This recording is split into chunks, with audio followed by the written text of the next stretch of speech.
Hi, this is Abhishek Sengupta and welcome back. You are listening to Abhishek Sengupta audioblogs. Now, today on podcast, we are thrilled to welcome Chris Fenning for the second time. As we all know, he is an internationally recognized communications advisor and author based in Virginia, United States. Chris is the mind behind the multi award winning book, The First Minute, which focuses on clear and concise communication at work, and his latest book, Effective Meetings, Great Results, Less Pain, Every Time. Now, with the extensive experience helping teams and individuals from startups to Fortune 50 and FTSE 100 companies, Chris is passionate about improving alignment between businesses and IT teams. Having worked with teams in more than 20 countries, he brings a global perspective to enhance the workplace communication and drive meaningful results. So I'm sure this conversation is going to be really, really interesting for all of us. First and foremost, Chris, welcome to our show. And thank you so much for taking out your time and connecting with us. Abhishek, it's wonderful to be here again on Knowledge Talk. So it's being a repeat guest on a show means the last time we talked, people got value from that. And if your listeners are getting value, then that is the best thing. So thank you for having me back. And I'm sure people are going to take a lot from today's chat as well.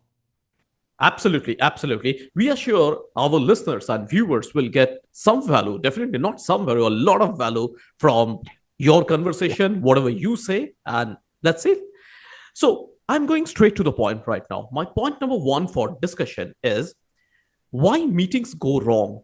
Now, if we explore the common reasons that meetings fail despite good intentions, the reasons could be many. Now, could you please help us know and discuss why so many meetings feel unproductive, repetitive, or unnecessarily, and highlight the hidden cost for the teams and the companies when the meetings drag on without clear outcome? Over to you. Yes, there's really one underlying reason and one thing that we do that causes bad meetings. And the underlying reason is we're never taught how to run meetings. Have you ever been taught how to run a meeting? Did you get meeting lessons in school or university? Absolutely no. The answer to that is absolutely no, none. Our syllabus, our academics has got a lot of science, a lot of equation, a lot of mathematics and theories and so and so and so. But these kind of lessons, like why the meetings go on, how to conduct an effective meeting, and the communication, effective communication, is definitely something which is missing from academics. It's missing. Exactly, it's missing. And that we go to work and we're expected to immediately know how to run meetings and write emails and communicate in all sorts of other ways that we've not done before. So the underlying reason is we're never taught how to do it, but we're expected to do it a lot at work. And then the personal reason, the thing that we as individuals do that makes meetings fail, is we don't prepare properly. And good preparation doesn't require hours and hours of work. It just requires a few simple steps. And the core theme of the book that has recently come out is there's one framework that makes every meeting better. Every type of meeting and every stage of the meeting is better based on one simple framework. And it's called TPO, topic, purpose, and output.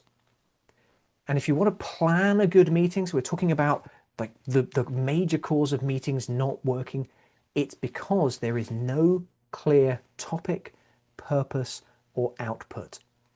And when you have those three things, everything else in a meeting gets better. Wow, that's pretty well explained. I really like the way you started that this is something which is not taught in our school. We have spent more than a decade probably studying various courses and everything, but basic underlining, or I must say the basic thing which we have to deal with every day, day in and day out, is to attend meeting. Not only attend meeting, law may not be a board meeting, of course, but at least meeting different people. It probably for our business, for our a simple discussion, or could be a casual meeting either. But we were not told how to start it, how to end that. Second point which I have scribbled down is that one of the biggest reasons why the meetings are not very productive is we don't prepare for it. How should we start? How should we carry on? How should we handle objections, etc., etc.? But again, the way you have explained that it does not require hours and hours of preparation. With some simple steps, it can be done. TPO, that's of course topic, purpose, and output. I think this is the one of the finest way how we can prepare for it. If we can prepare these things, I can see almost 90% of the stuffs are sorted. Yeah, absolutely. Because if you know the topic, the purpose, and the output when you're preparing, if you don't know those three things, you're not ready to have a meeting because you're not ready to invite people. If you don't know the purpose and the output, how can you invite the right people to achieve the purpose and produce the output? If you don't know the purpose or the desired output from the meeting, how can you plan the right activities? For example, if you need to make a decision which of three projects will go first, well, the purpose of the meeting, or the topic would be project selection and prioritization. The purpose is to prioritize and choose which of these three projects will go first. And the output is the decision. At the end of this meeting, we will know which project has the priority. When you know that, you can invite the people who can contribute to the prioritization, the decision makers, and you can choose the activities. The activities are going to be presentation of options, discussion, and then some selection criteria, whether that is voting or a criteria matrix, and then a decision. So you can plan what you're going to do in the meeting, and it's all clear, all from those 3 points. No, very well explained. Of course, if we are through with this TPO, definitely, unless and until we are clear what exactly the topic we should discuss. Because if you start with something, for example, a sales meeting, we don't know. Sales is a very vast subject. Of course, we cannot cover up every part of the sales. Sales can be a theoretical aspect, or could even the forecast is also is a part of sales meeting. So we have to pinpoint which topic of sales or probably which aspect of sale we will discuss in this meeting. It cannot go ahead. Second is, what is the purpose behind that? Of course, it can be if sales is going down, how to fix that. That can be one purpose for this. Or probably we have to forecast, we have to re-strategize. There could be so many purpose for this. And third thing, everyone else, including me, everyone misses is that what we how we can conclude this meeting, what are the takeaways we will have at the end of the meeting, the outputs. So the unless and until our output is well defined, we cannot come to a conclusion. And it cannot go on, the meeting cannot go on in a productive way. Probably a lot of zigzags will happen, a lot of exchange of words will happen, it will get deviated from the topic, everything is going to happen like this. So Yep. Yeah, absolutely. And there's an example that I think everyone in a corporation has experienced this terrible example, and that is the team meeting. And the topic of the meeting is a team meeting. And what on earth is that about? It doesn't tell you anything. And the purpose is to do team stuff. That, again, not clear. And by the end of it, what do you leave with? Well, a bucket full of frustration, usually, and some grumbling about wasting time. Though there are loads of examples of doing it badly. And here's the thing that really surprises me in companies around the world. And it's that every company, or most companies, I shouldn't say every because there's always an example that's where it's not true, but many and most companies will not allow employees to spend company money. They don't have company credit cards. If somebody wants a piece of software, they have to go up to the senior vice president of somewhere to get approval to spend, 70 or 100, like small amounts, but they need huge levels of approval within the company. So we can't spend company money, but every single person can book a meeting with as many people as they want to invite. And that is costing the company money. Invite 10 people who get paid 50 an hour, that's a 500. The cost is 500 for the meeting. Do that every week, and your cost is 25,000 for the year. that adds up very fast. So companies are fine to let people spend meeting money, but not real money. And I don't think there's much difference between them. Wow, that's great. The team meetings, many a times I had a very bad experience when I was working. Now I am having my business, and when I was working, I really, I have faced this situation that we had a lot of team meetings every day in and day out. We are running from one meeting to other meeting, but net outcome becomes zero. Many a times I used to think that, do we really need such kind of meetings? I'm not very sure. Probably we might not need such kind of meetings. In fact, this is now taking me to my second point. Now, deciding if you actually need a meeting or no. Now, if we delve into the methods to determine if the meeting is truly necessary or not, many a times we call for meeting for the meetings. I mean, the kind of meetings which are not at all required. Could you help us to understand and cover the practical tips like a quick checklist to decide between the meeting, email, or chat, or highlight any type of meeting that should be avoided altogether? Over to you. Yes, this is a great thing is it's very easy to start of not sending out meetings. And here's a checklist. If you are about to send a meeting invitation, ask yourself first, do I know what I need to achieve in this meeting? And if the answer is no, you're not ready to send that invitation. The second thing is, does this need other people's input and contribution? Because if you're just setting up a meeting to deliver information, that's not a meeting. You could use another method for that. An email, record a video and send it. Record a voice note and send it. Provide information that people can read on their own. If you don't expect people to do something and contribute in the meeting, don't have the meeting. So, number one, do you know what you want to achieve? Two, do other people need to be involved? And three, does it need to happen in real time? Because if the answer is no, you can do it by email or Slack or a shared document. For example, if you were trying to come up with ideas to solve a problem, you could provide a good description of the problem, either write it down or record a short video, make it nicer and more engaging for people to understand and see and hear you. And then you can ask them to contribute their ideas for solutions to a shared document. They can do that in their own time. They don't all have to be in the meeting together. And you can avoid a meeting and still produce the output that you need. Wow, that's very well explained. 3 points which you have just mentioned, Chris, is the first is what to achieve. We are calling for a meeting, that's perfectly fine, but what to achieve? What is the expectation out of that meeting? That's point number one.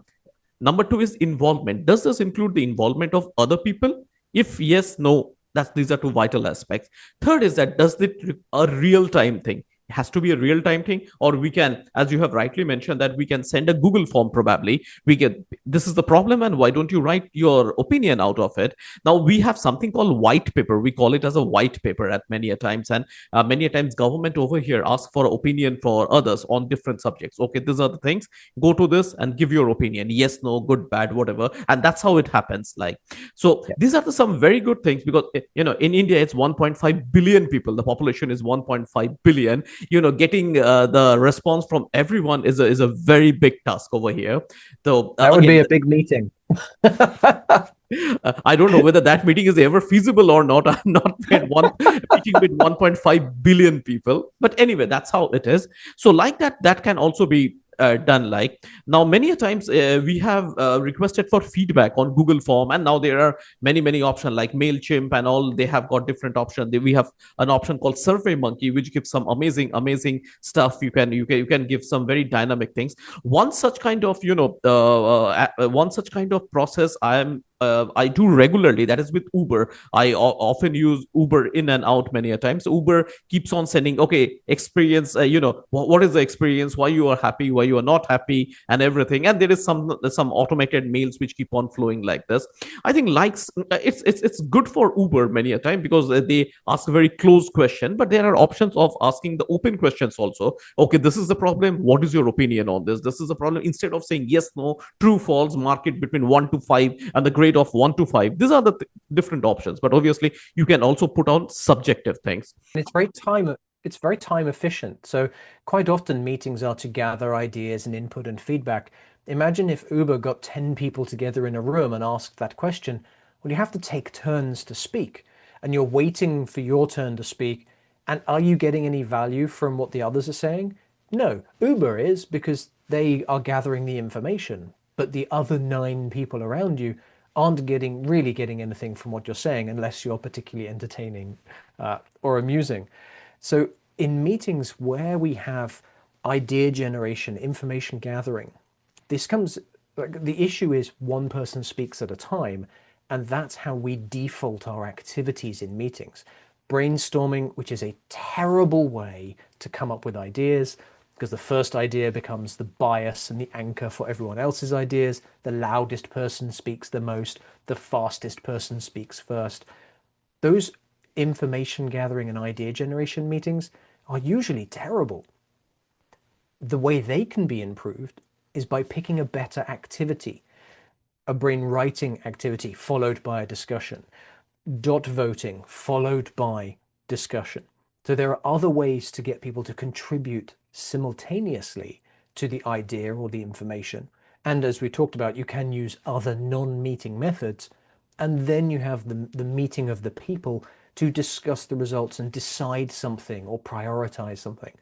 And that, changing the activity and the method by which we gather information, generate ideas, or prioritize, changing those activities can make meetings shorter and more productive and remove the need to have so many of them.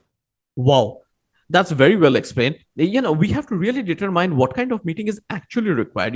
Because if you actually, take a quick look or see the data, more than 70% of the meetings are not required. We can connect and do the stuff without even physically meeting. One of the thing which I keep on avoiding, obviously at one point of time during COVID time when the lockdown was there, this online meetings with 50 people across, every someone is shouting, someone is going, saying something, and half of the stuff is gone. I don't know. There is most of such meetings were unproductive at time. So but that was the norm at that point of time, which I understand.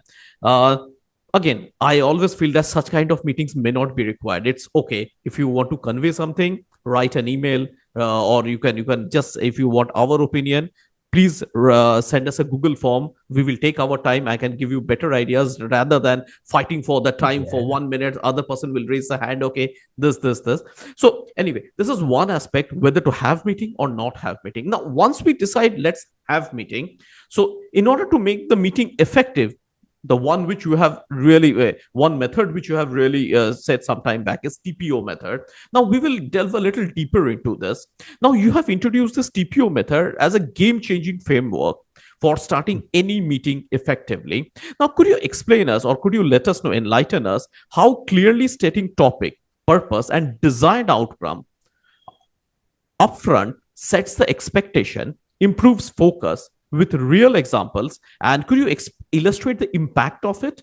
Over to you. Yeah, so when everyone comes into a meeting, they've come from someone else doing other work, their minds are in different places, and you want to get everybody focused on the same thing.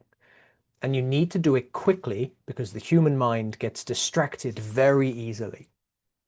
The quickest and clearest way to introduce a meeting is to say, hey everyone, welcome, thank you for coming today. Today we are going to talk about this topic. And the reason we are doing that is we have this purpose. And by the end of this session, we will have produced this output. It's 3 sentences: topic, purpose, output. People know like where the outline of the conversation is. They know why they are there, what they're going to contribute, and then at the end we will have a thing. And by doing that at the start, it helps everybody focus. But more than that, it produces, or it gives you the anchor for a successful meeting. And the reason I say it is the anchor is you have told everybody, here's what we're going to do and here's what we're going to produce. Then you ask if anyone has a disagreement. Does anyone need to clarify that? So you begin to get people's buy-in that, yes, this is what we are going to do. From that point onwards, any time in the meeting, if the conversation goes off on a tangent or deviates or is not moving fast enough, you can refer back to that anchor.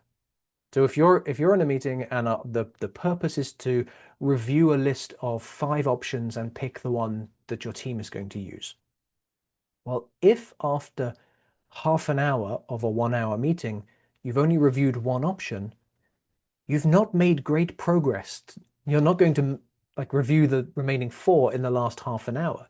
So by having that anchor, you can measure progress against time. You can also say we're going to talk about these 5 ideas and we're going to pick one. If any of the conversation in that meeting is not about reviewing and choosing an idea, you can stop that conversation by reminding people, like, hey, this is really, and it sounds interesting, it does sound important, but it's not what we came here to do today. So can we please either stop that conversation or agree another time to have it? And then we can continue looking at the prioritization of these 5 things. So it gives you that framework that enables you to measure how the meeting is going, see when it's going on track or off track, see if it's going fast enough, and then bring it back by reminding people of what they have agreed to produce in that time. Wow, wow. Very good. It's very well explained. Now, I have scribbled down some of the points. Is that first is introduction at the start of the meeting, like briefing about the meeting in 3 simple steps. TPO. What is the topic about? And what is the purpose of the meeting and what is the expected outcome of it. Now, doing this at the start, you have rightly mentioned, that keeps the focus on the meeting. Okay, everyone's mind is prepared and everything, it's done. That okay, in this meeting we will stick to these point, or probably out of 5 we will select one, and that's how we can. Next is, if the diversions are very, it's absolutely, I must say, common nowadays in the meeting, because many a time different people come up with the different views, so it's there. But if whenever such kind of diversion happens, which is not aligned with this TPO, we can always refer back to what we spoke in the beginning, and we can again carry on, reframe our conversation and go on for this. Now, is most important point is progress against time. We can have a 1 hour time, but we cannot come out with any outcomes. Basically, that's a waste. We may not need such kind of meetings. Now, progress against time. I what I generally do is, if I'm having a 1 hour meeting, so I divide it into 4 parts, equal parts. First 15 minutes, okay, we will discuss this. Okay, next 15 minutes, this. Now, with every 15-minute slot, we can progress and we can really assess in which direction the meeting is going on, whether it is going on right, it may, or it might have got diverted. We can again bring it back, and so on. So dividing a time slot into micro slots really helps to keep the meeting in the right track. And last but not the least, stop unwanted conversation. Now, with the regular reviewing of the meeting flow, it is important that unwanted conversation and the conversation which is not related to the meeting, the purpose of the meeting, should be immediately stopped. And probably we can, if it is something very important, we can discuss it at a different time, so that the current meeting doesn't get hampered. Now, once we go for this meeting, once we make it a little effective meeting, you have mentioned that in your book, or probably in some of your conversation, that it has got 5 stages, right? From the intro, give me a moment, from the intro to the follow-up. Now, could you help us discuss why most meeting fails in the first or last stage? Because rest of the stage depends on how we are progressing, how we have started, and how we are planning to end. Could you share some actionable habits that participants can adopt before, during, or after the meeting to improve the effectiveness? Over to you. Yeah, absolutely. And you can probably guess what I'm going to say. The most effective thing to do is have that TPO, have that topic, purpose, and output.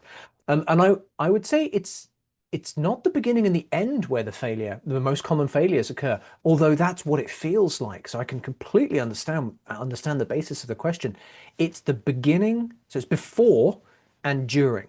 So the 5 stages are before the meeting, the start, during, and end, and then after. So we've got before and after, and then start, during, and end in the meeting.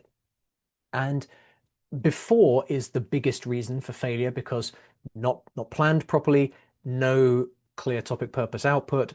People haven't really thought about the best activities to help achieve that purpose or produce that output. So that is the biggest area of failure. And then during the meeting, it's because we let things go off track.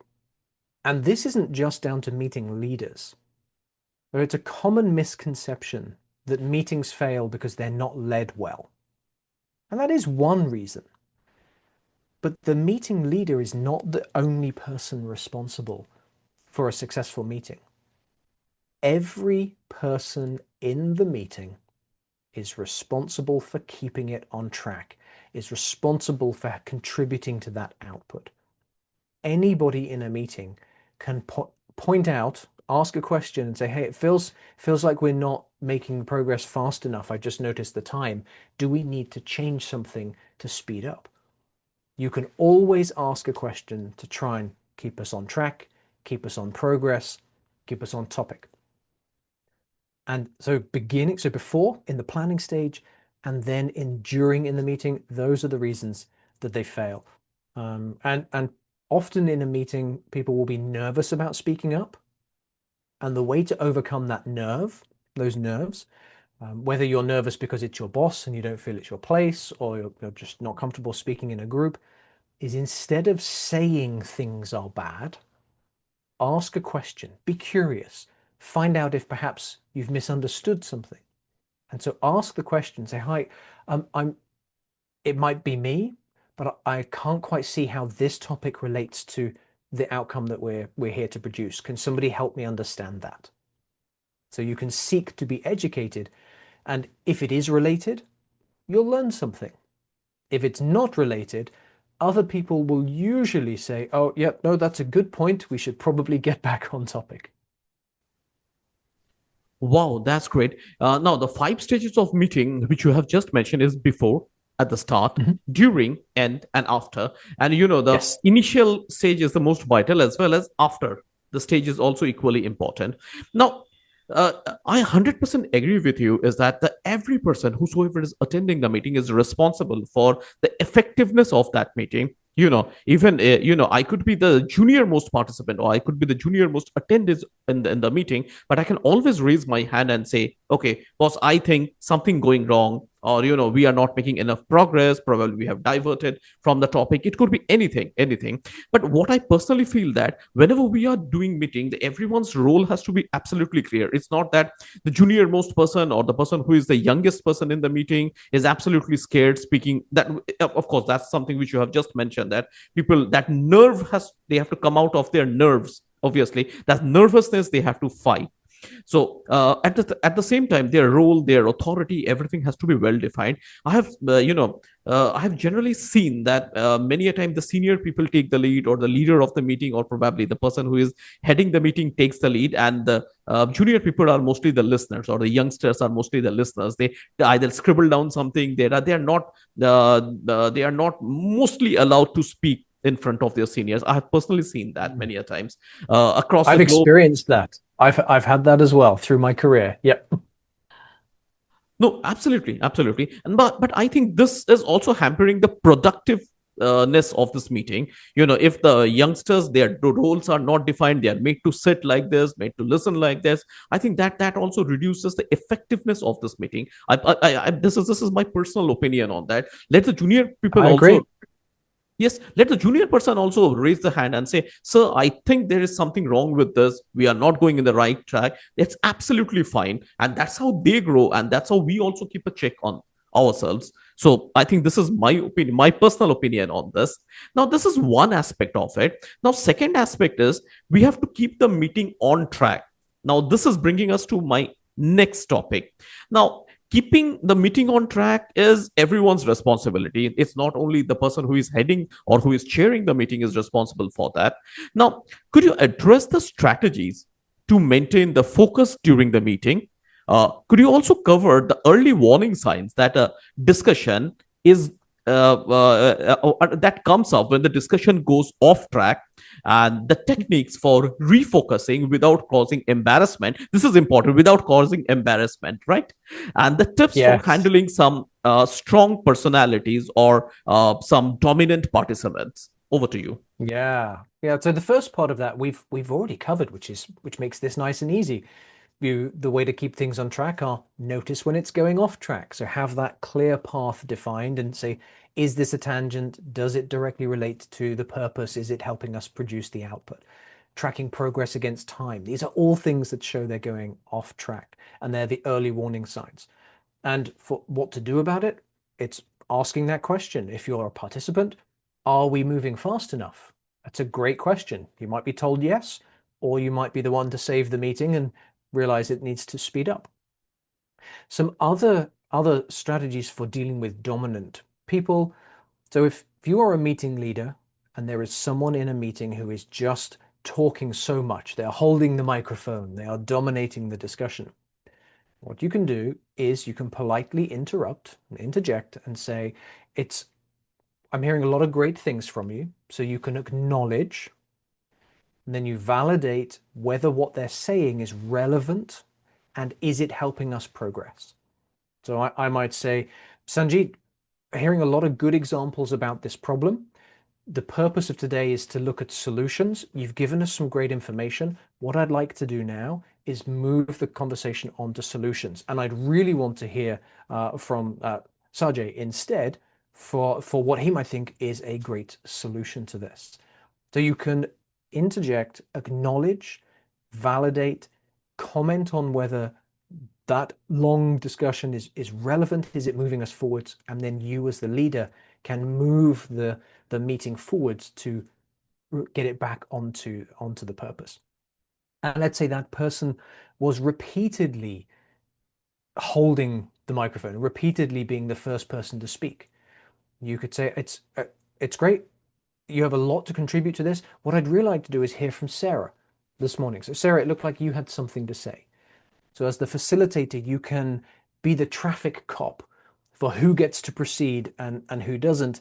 And part of your role is to bring in the people who are not able to find space to contribute by themselves, and to hold back those who are just gushing with all of their good ideas and good intentions.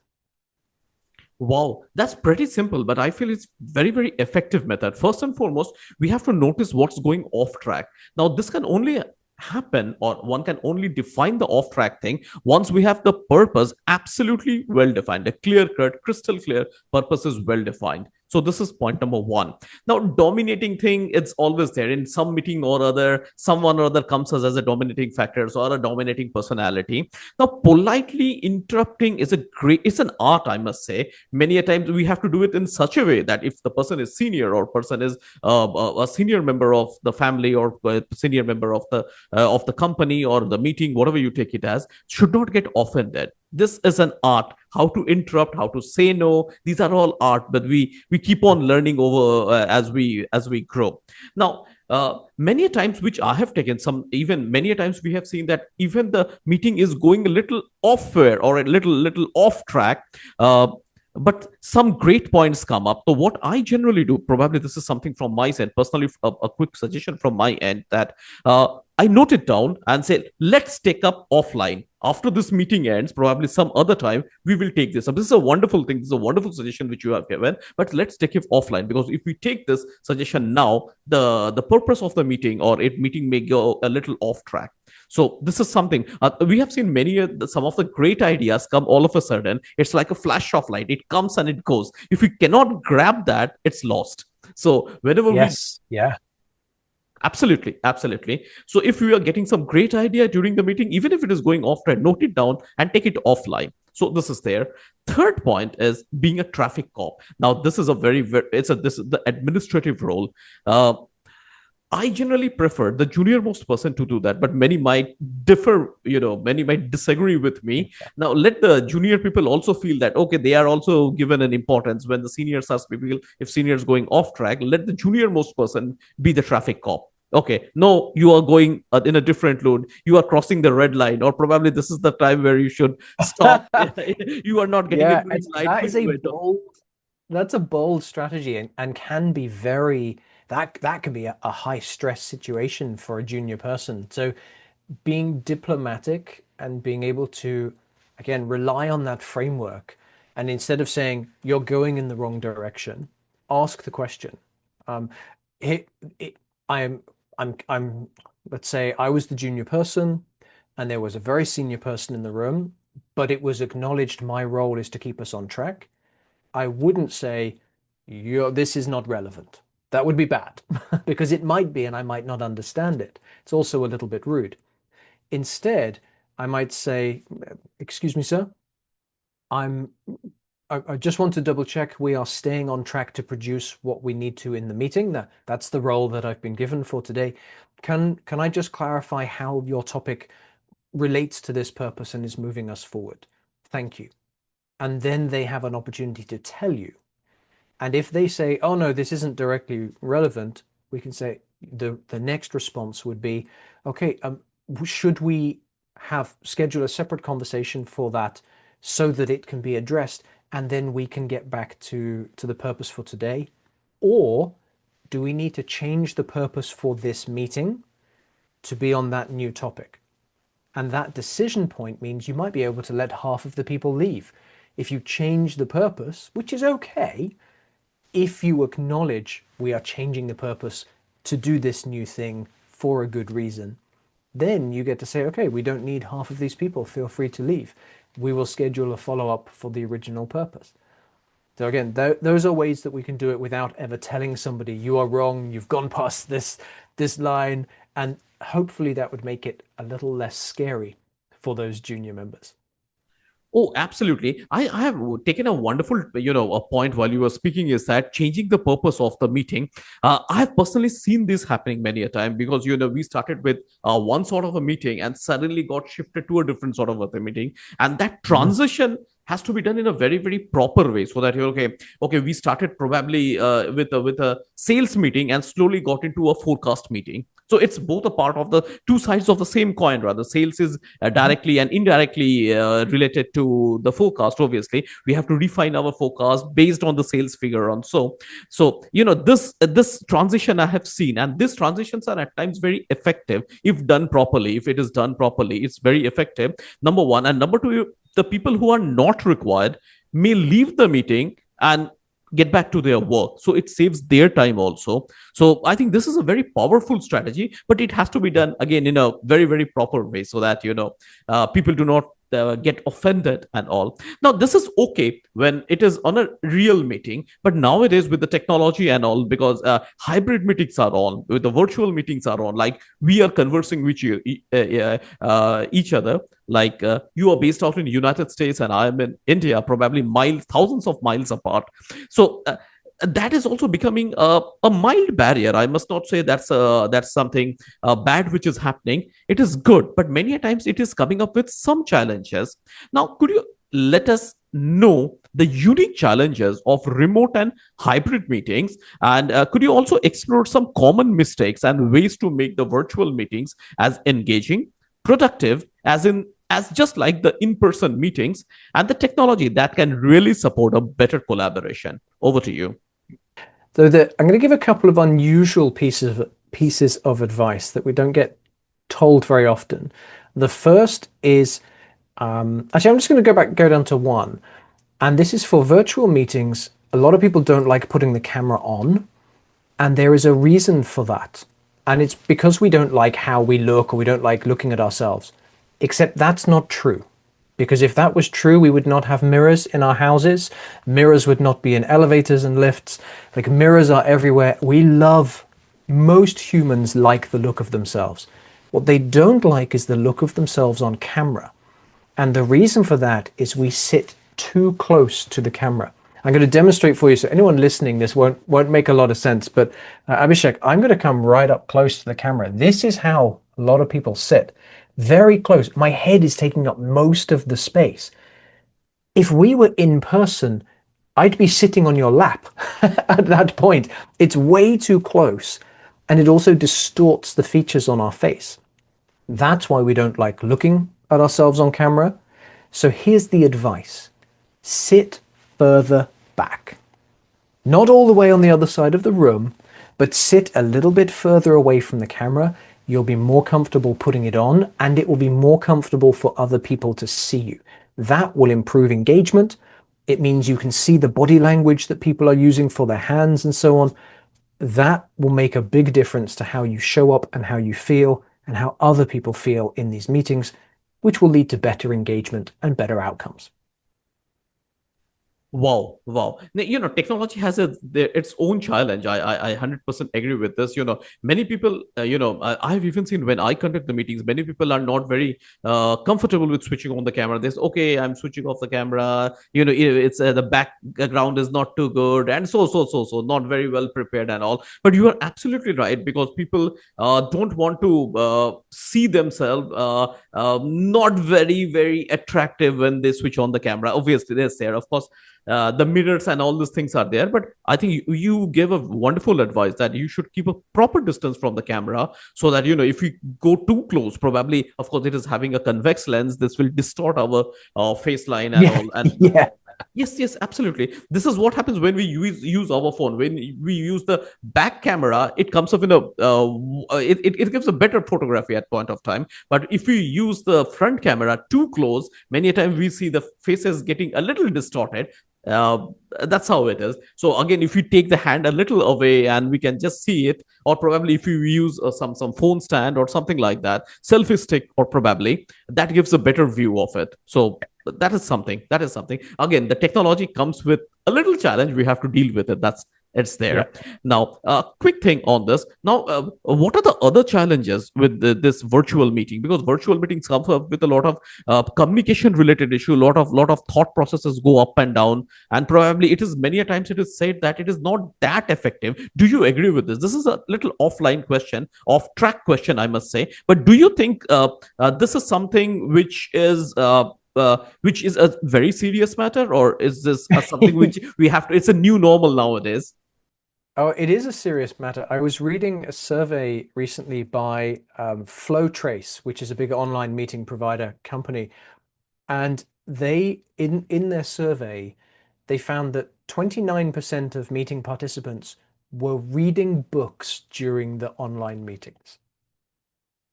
Almost one third of people, 3 out of 10, are reading books while on online meetings because they have their cameras off. So yeah, online meetings definitely has some barriers.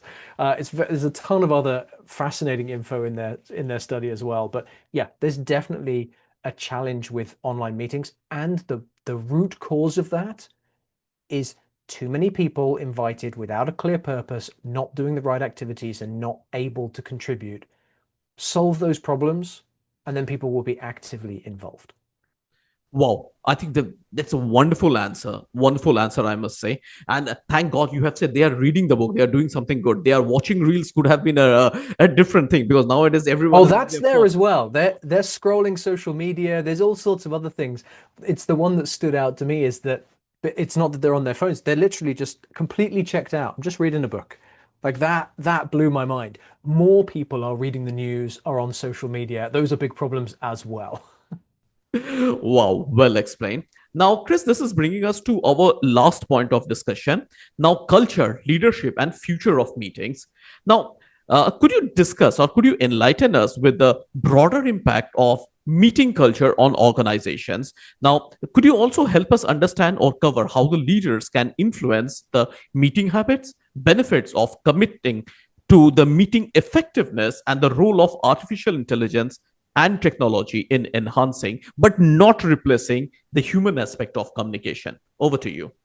Yeah, there's a few different things in there. I'd say with all leadership thing, lead by demonstration. Demonstrate the good habits, and then require and support your teams in doing them. So if your leader is not using TPO, if they're not staying on time, if they're not choosing appropriate activities, that leader needs to change their behavior. But other people can also provide feedback and can help improve the situation as well. So leaders should lead by example and then support and encourage their teams to do these things as well. And then when it comes to AI, AI is having and will continue to have significant impacts on work and life. At the moment, AI is excellent at note-taking, summarizing, capturing actions, in some cases providing you real-time feedback whether you are talking too much on a meeting. It can tell you if you are monologuing and hogging the microphone. Those things are great. What AI can never do is tell you the purpose of your meeting. It can never tell you what you should achieve, what your intention is. That is still the human part. We still need to say, I want a meeting for this reason to produce that thing. And AI won't ever take that away because we are the ones scheduling the meetings. Now, maybe it'll take all our jobs away, but that is a different discussion for another time. But when it comes to meetings, we keep hold of the human part. And the clearer we can be on the purpose, the clearer we can be on the things we want to produce, the more we can use the right tools to help us do that. And absolutely use AI to do the first draft of the meeting notes. That is a good use of technology to save time. Wow, well explained. Two quick points. First is to lead by example. Now, I 100% agree with this. The leader should not be an order giver. He should not be giving or passing on the orders. Okay, do this, do that. Rather, lead by the example. This is the most important thing. I 100% agree with you. Second is AI is good for supportive works. Like note taking and all, summarizing or insights or handling insights, so and so and so. But what is more important over here is that human intelligence, HI over AI. Now, many a times we underestimate the importance of human intelligence, because you have rightly said that they can give AI can help in a lot of supportive activities, but purpose of the meeting, that has to be determined by human intelligence, not artificial intelligence, because artificial intelligence as on date works on the inputs we give. So that is what is there. Now, wonderfully explained, Chris. Now, this is bringing us to the end of this talk show. And any closing advice from your end? Yeah, everybody listening to this, here's the simplest thing you can do to improve your meetings this week or next week. Go and look at the invitations you have sent and see if they include topic, purpose, and output. And if they don't, add them in. Make it really clear. And then you can use that to give your invite clarity, to do the introduction and all the other things we've talked about today. So that is the action. Go and look at your invites, and if it doesn't have a clear TPO, add it in. Wow, wonderfully. Probably I have to recheck my meeting invitations also, which I have sent to different people, whether this includes TPO or not. This is applicable to me also. So yes, these three things, these three simple steps can really help every meeting to become effective, productive. So now, thank you so much, Chris, for being a part of the show. It has been wonderful speaking with you, and a lot of insights and a lot of input for me as well. I'm sure our listeners and viewers will get a lot of value from this, especially how to handle meeting, how to make it effective, and how to avoid the distractions during the meeting. And of course, empowering the junior person of the team to do a traffic cop for a traffic cop duty. So wonderful. Thank you so much for this. And it was nice speaking to you. To my podcast listeners, I request for a review. I want an honest review how my podcast is helping you and giving a value to your life. And thank you so much, Chris, once again. And I'll give the details of Chris. If you want to connect with him, feel free to connect. I will give his social media handles and everything as a description of this video. Thank you once again for being a part of the show, Chris. Thank you for having me.